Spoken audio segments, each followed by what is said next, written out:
నమస్తే అండి. మీరు చూస్తుంది శృంగేరి మాత శక్తిపీఠం. ఈ శక్తిపీఠం మహారాష్ట్రంలోని నాసిక్‌లో ఉంది. షిరిడీ నుంచి 4-5 అవర్స్ జర్నీ ఉంటుంది.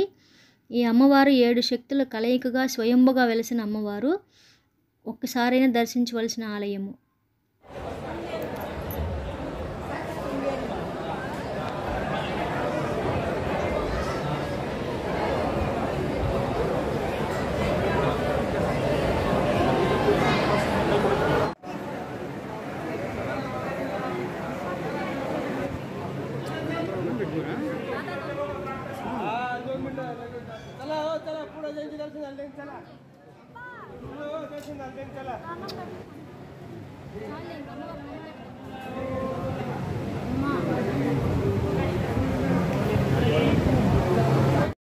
ఈ వీడియో మీకు నచ్చితే ప్లీజ్ లైక్, సబ్స్క్రైబ్.